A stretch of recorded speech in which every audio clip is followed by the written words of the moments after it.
You have intimidated someone and they will never forget it. I got 2 cards here about strength. Your strength intimidates people. You are strong. They're the ones who aren't going to forget this. Begin again. You know what? You are full of new beginnings. Anytime somebody does something to you and there's an ending, you have a new beginning. This person does not. Their karma has caught up to them. They have to stay where they are to learn a certain lesson. You know how this resonates if it's for you. You know what it's about. Please don't make it fit. But someone, okay, look, as I say that, holding you back, rose-colored glasses. See, this is how they look at your life. They think that you already have it all together. They were holding you back. If there was an ending here, I want you to know this person was holding you back, and it's time to get away from them. They thought they could take something from you because you didn't need it, but no, I mean, they tried to take something, and your natural strength just came against them like a tsunami. Like they didn't realize how strong you actually are. Okay, that's why they are intimidated. Emotional vampire. This is why they got to stay in the situation to learn some lessons. I'm getting a workplace situation, but it does not have to be. It's just like somebody thought they could steal your job, or maybe your person. Maybe something else of yours. They thought they were just going to come around and take it. Thieves don't go very far. I want you to know that. It might seem like they do at certain times, but no. This thief was stopped in their tracks, and that's all they are, is a thief. I'm not saying all they are. I should say, okay, everybody's got some good points, I guess. But no, this person in this situation is a thief. I'm getting like that kind of person who, gets close to the manager, to the boss, because they want something. We've all known these people. If you've worked anywhere, I know you've known these people who have gotten by because they kissed up, because they did stuff for the boss, and they were not smart enough to be in the job they were in. Like they just didn't deserve it. Well, it's caught up to them. Grass was not greener. Okay. They are the bad grass. They are the brown grass that somebody chose. That's why they're so intimidated, because they have been compared to you. Okay. And not favorably, not in their favor. Okay. In your favor. In fact, you're the one who didn't do this. You're the one who was not kissing up or trying to curry favor in not the most ethical way. You know what I mean? Like this person, they would buy favor if they could, if they could just. It's counterintuitive to bid on, to say like, oh, I'll bid on a job. Like, let's say it's up for auction. If you got that much money, you don't need a job. But I mean, if they could, though, if they could say, here, I'll give you this money and I'll take that job, they would do that just because they want the favor. It's so weird. They're not thinking straight. They are not using a good perspective here. Okay. Their perspective's all out of whack. Hard lessons that they have to learn. I mean, hard. I would not want to trade places with this person. Am I important to you? Were you close to this person? Let's say it's the scenario of the job thing. Were you fighting for the same job? Were you actually friends at one point? Oh gosh, I'm really sorry. I know for some of you, this was a situation where you really feel stabbed in the back. Fear held me back. Let me keep going here. Your intuition is strong. Okay. Fear is holding them back from making a confession. It's holding them back because they're afraid to lose you, afraid to lose this friendship, relationship, whatever it is. But they're extremely intimidated. Look, another word about strong. You're very strong, okay? Your intuition is on point. That's what really scares them the most, because they thought they could really play you. They thought... I don't know what they thought they were going to get away with. I just got that they thought they had a big fish on the line. Like this person's fishing and the fish is so big they can't even pull it onto the boat or the shore, wherever you are. They can't even pull it up. So the line snaps. That's essentially what happened, okay? You were the big fish who snapped the line. Your strength. In fact, you might not even be that big. It's just you were strong. That fish must have been pretty strong to snap that line and get out of there. That's what you did. You made a quick getaway.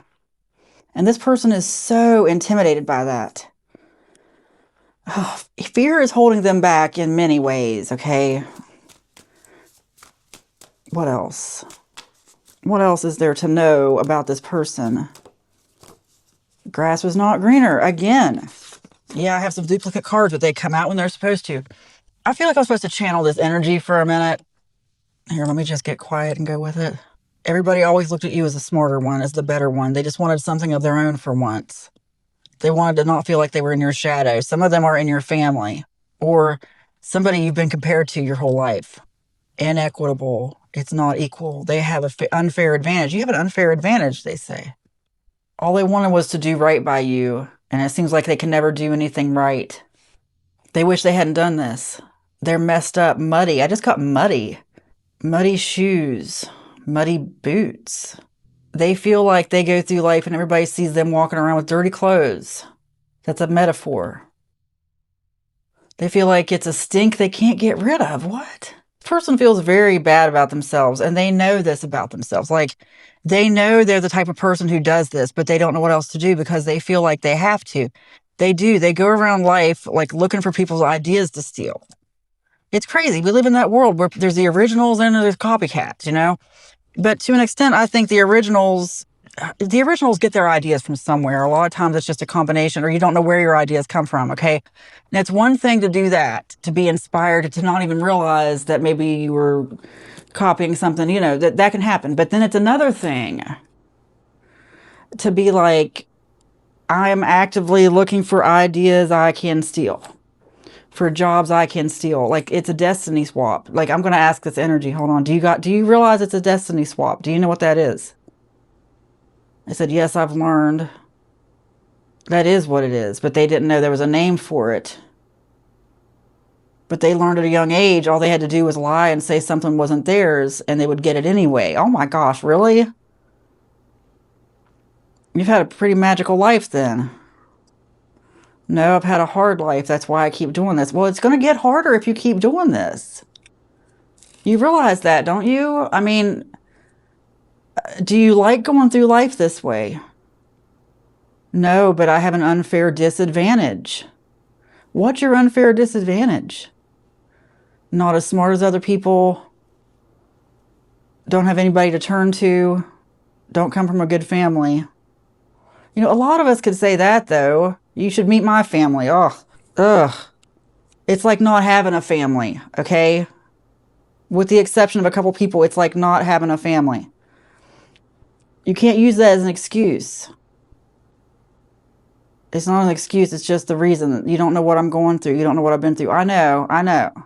If the roles were reversed, they would have done the same thing. Are you sure about that? They say that, okay, now this is something they would never admit to you. But you don't realize how strong your light is. Like, you don't realize how radiant you are and how much people would want to copy you. They can't be blamed for wanting to copy you or wanting to switch positions with you.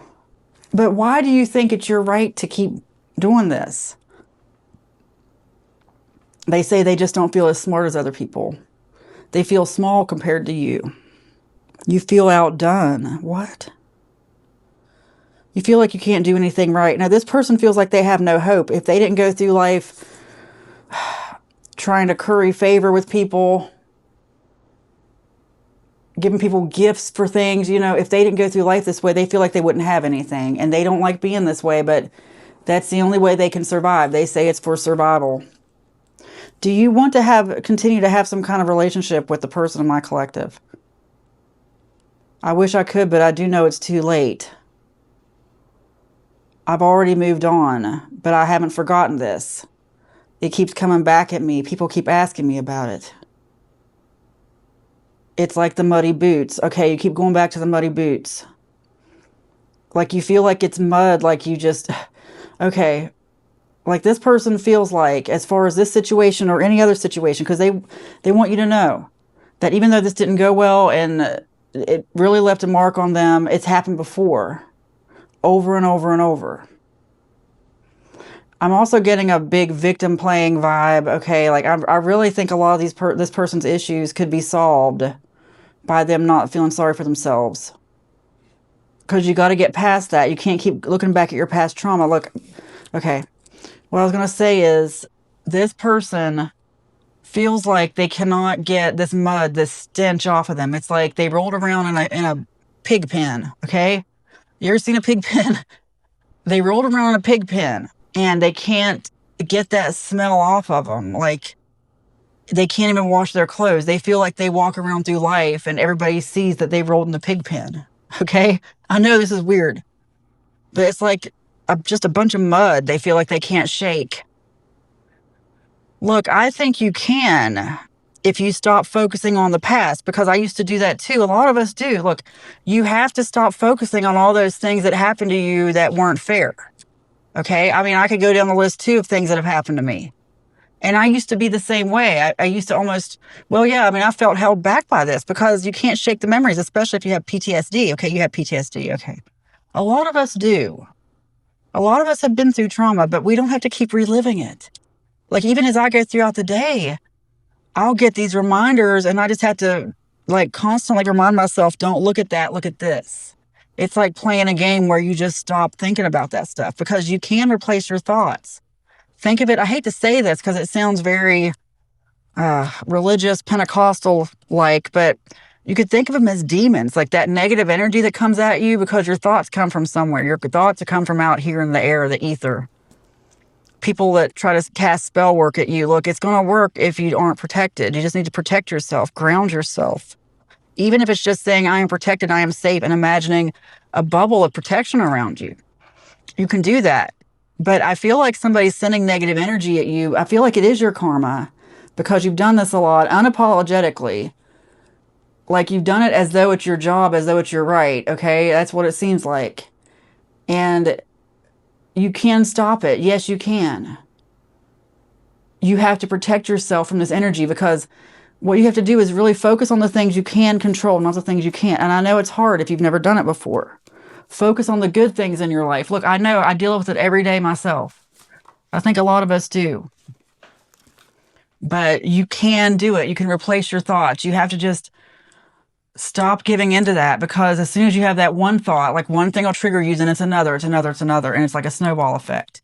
You have to have a list of things, well, even written down, that you can put your time into instead. And you'd be surprised. You get busy on something else, you stop thinking about the other stuff. You have to force yourself to do it, though. You have to really want it. I think some people actually get addicted to the trauma to the point where they enjoy the trauma in a sick way. I don't mean enjoy as though they're getting joy out of it. It fills their day. It hits their dopamine. You know, the anger can replace joy because it hits the same dopamine receptors. Oh, yeah. Anger addiction, dopamine's at the heart of that. A lot of people don't realize that, but it's true. It's proven. I believe there's a lot of anger inside of you that, look, I think you do have a lot of potential. You just have to tap into it and stop expecting to copy what other people have, okay? Stop this destiny swap thing, because it's just going to come back on you. You are protected, okay? I didn't even know that was the card that came out, and that's what I'm talking about, because that's what this whole reading is about. Is I'm getting spiritual protection, even for my collective and for this energy I'm talking to. I'm imagining protection for everybody. Because otherwise, well, that's what we talk about, being grounded and aligned and stuff. Otherwise, you're just like flipping flopping out there, tossed with the wind. That energy's got a hold of you. You have to be strong and steady in the wind, you know. Otherwise, any negative spell work, any negative karma, whatever, it's just gonna rush at you. You're not gonna know how to deal with it. You are protected. I'm imagining that for myself, for all of us. A gold light of protection coming down on me, washing through me, filling me, and I'm sending it through my phone here to everybody. Whatever your device is, you're getting that hedge of protection. You're getting that gold light of protection. And so are you, spirits. This energy I'm talking to, everyone is protected here. No more destiny swapping. You are protected. It is spoken, it is written, and so it is. Amen.